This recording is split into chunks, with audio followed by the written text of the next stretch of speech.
Welcome to Hood Champion Boxing and Sports. In boxing, you find a way to win or you find a way to lose. With everything going on with the heavyweights, first, make sure you subscribe. How you doing? And hit the like button. Look, with everything going on with the heavyweights, man, the heavyweight division is kind of in a mess. But at the same time, there's some activity, right? That Saudi money has complicated the matchmaking. Very simple. You get guys like Wilder, even Usyk, Fury, AJ. They want to fight, they don't want to fight. The Saudis want them to fight, they kind of don't want them to have an interim fight because of the money. Nobody wants to mess up the money. These are the boxers, then the guys organizing the event, the Skills Challenge promotion. They don't want something to happen to fighters where they can't have them in their new stadium and put on a once-of-a-lifetime event to have Fury and Usyk headline and the co-main be Joshua and Wilder. But let me tell y'all something. You look at Fury, he can't find an opponent.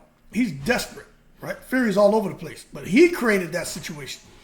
You look at Usyk, kind of, not fighting for the money he wanted. Not his fault. Fury made it hard on him, but he could have fought Fury, but I can understand being a man of some values and principles.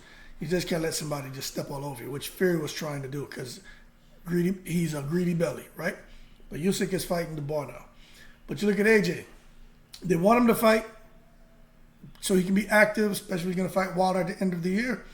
But he's getting raked across the coals because they're trying to make him make a fight between Dillian White, which no one thinks Dillian White stands a chance against AJ. But there's a small percentage that feels that, hey, if Dillian White could upset the apple cart, knock AJ out, now you got Dillian White that could be fighting Wilder. But out of all four of the opponents, Deontay Wilder is the only one that seems to be kind of in the breeze and in a win-win situation. Look, Deontay Wilder, man, he's already said, look, the negotiations and everything are looking great for him and AJ. That fight's going to happen in December. No matter what, if Usyk and Fury fall apart, Wilder and AJ is still happening in Saudi.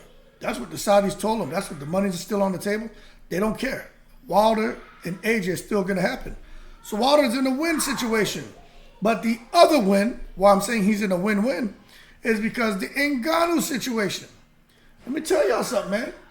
Wilder has gone on record, has agreed, and my understanding is there are some negotiations going on between Wilder's team, PFL, and Ngannou to make two fights. One's boxing, which Wilder should tranquilize him.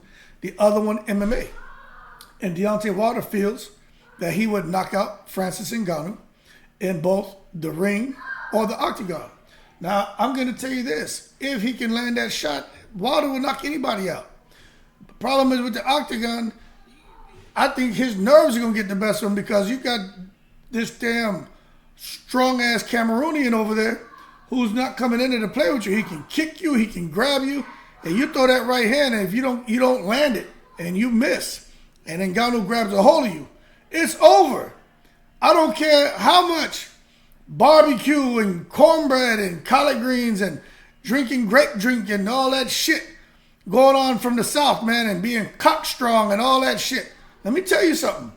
That ain't gonna matter when you're going up and fighting against somebody who majority of his life as a young kid to probably a grown man has worked in coal mines, shoveling dirt, digging, manual labor. That's a different kind of strong. And I can tell you that my dad did a lot of farming, man. He was the oldest too. And I remember we were like 16, 17. One of my brothers, we're a year apart. And we were wrestling with my dad in the backyard. And that man had gorilla grip. And he'd grab hold of me and grab hold of him. And no kid, we couldn't move. He'd twist us and shit. And I was like, God damn, like, weights and stuff, nah, that wasn't his thing. But that gorilla grip, that freakishly strong strength that you can't train for in the gym. My dad had that, but he grew up working very, very hard. You know what I'm saying? Francis Ngannou, very similar situation. So I don't care what the hell Deontay Wilder thinks he can do to Ngannou in the octagon. If he lands a shot, you got to say Deontay Wilder can get anyone out of there. But totally different. Totally different, man. You know what I'm saying? I don't care what anyone says. But the bottom line is PFL signed Ngannou. And when it comes to the bronze bomber, everyone's interested in making that fight. And we know Wilder's linked with AJ when it comes to a boxing match. But look, the 2-fight deal with Ngannou, I don't know how they would do it. If he'd fight him in a boxing match first, Wilder, knock him out, which I think would happen. And then he goes and fights Joshua this year, gets his money, then does a rematch next year against Ngannou in the octagon. I don't know. But, I'm sure Wilder started through. And him and Ngannou getting together, if they were to fight, man, and they had that fight in Africa, that fight would be huge, man. But I would think this would be it won't be the first time we've seen a boxer cross over to MMA. But they'd have to pay Deontay Wilder real money. Because most of the MMA guys, let me tell y'all the reason the MMA guys come over to boxing. It's because that's where the money is. If a boxer could go to the MMA world and make 10 times more than what they're making in boxing, they'd go do it. I'm telling you they'd go do it. But it's unfortunate that the MMA guys got to come into foreign territory and try to win in a skill set that where they're disadvantaged, okay? But at the end of the day, hey, Wilder is willing. He said, if Ngannou comes to my backyard, it's only right I go to his backyard. And something may be in the air, but I'm going to tell you right now, Francis and Wilder, and then Wilder and AJ.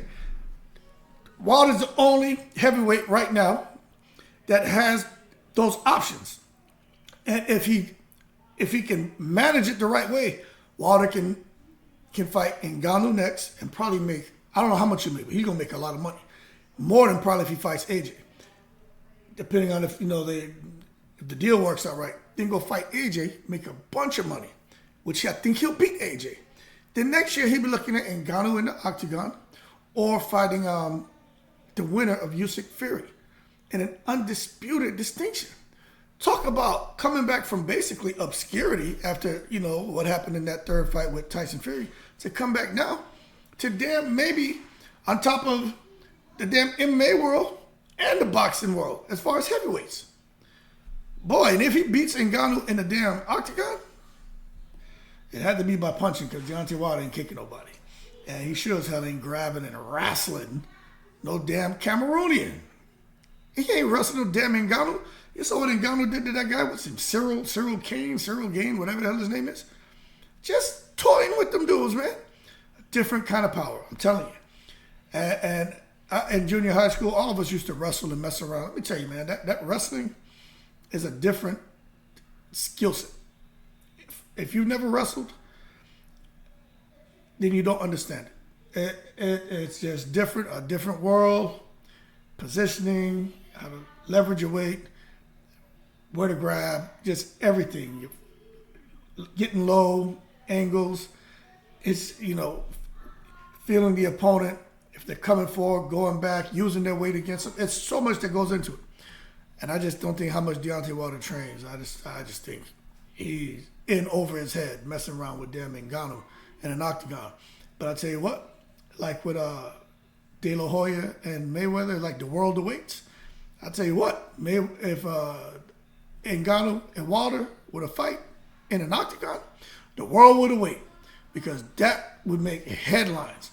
And you know who would be miserable? Oh, Dana White, because Ngannou would have made all that money. And I'm rooting for Ngannou. I hope he gets paid. But nonetheless, Deontay Wilder, to me, is in a win-win. Now, let's see what happens. It's just a matter of him pulling the trigger and actually doing it because he says there can't be two baddest men on the planet. Me personally, I still think Mike Tyson's the baddest man on the planet. Anybody else trying to claim that title has taken it to the stupid. But nonetheless, I like to see the fight. Y'all keep cool. Shout out to the veterans, all 7 continents. Wilder's going to be back soon, man. Looks like he's trying to fight in August. AJ's trying to fight in August. And we're going to see if Wilder is June, July. I mean, it's a short turnaround, but who knows what decisions have already been made if they're already in training. Like, we don't know. Only the fly on the wall knows. And then all of a sudden a date gets announced. You're like, they don't have enough time to train. Look at Crawford and Spence. People are like, they don't have enough time to train. They've been training all along. You know what I'm saying? So, again, don't think because it hasn't been announced that it's not finalized. I'll put it to you like that. Anyway, keep cool. Shout out to the veterans in the breeze.